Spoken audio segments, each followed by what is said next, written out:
बरीपदा station की ठंडी रात थी। आसमान में हल्का कोहरा था और हवा में अजीब सी नमी और बेचैनी घुली हुई थी। प्लेटफॉर्म लगभग खाली था। 2-3 मजदूर थैलों के साथ बैठे थे। एक चाय वाला दुकान समेट रहा था और एक बूढ़ा आदमी बेंच पर सिर झुकाए ऊँग रहा था। दूर दूर तक कोई दिखाई नहीं दे रहा था। घड़ी ने 9:45 बजाए ही थे कि स्टेशन पर रात की आखिरी MEMU ट्रेन आकर रुकी। यही ट्रेन बांगेरी पोसी तक जाती थी।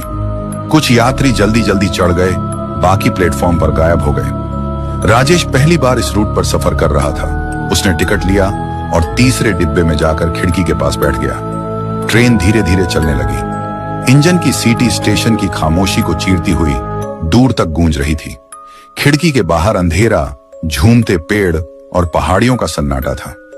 राजेश ने खिड़की से बाहर झांका। धुंध में स्टेशन की रोशनी धीरे धीरे गायब हो रही थी। कुछ देर बाद उसने देखा, सामने की सीट पर एक औरत बैठी थी। सफेद साड़ी, खुले बाल और चेहरा फीका, जैसे सालों से धूप न देखी हो। वो खिड़की के बाहर टकटकी लगाए देख रही थी।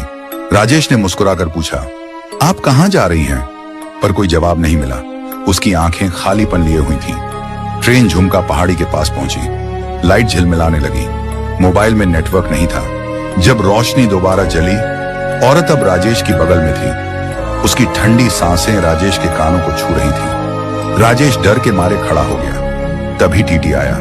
राजेश ने कहा, साहब ये औरत कौन है? टीटी ने पीछे देखा। सीट खाली थी। उसने गंभीर आवाज में कहा, इस ट्रेन में तुम अकेले हो?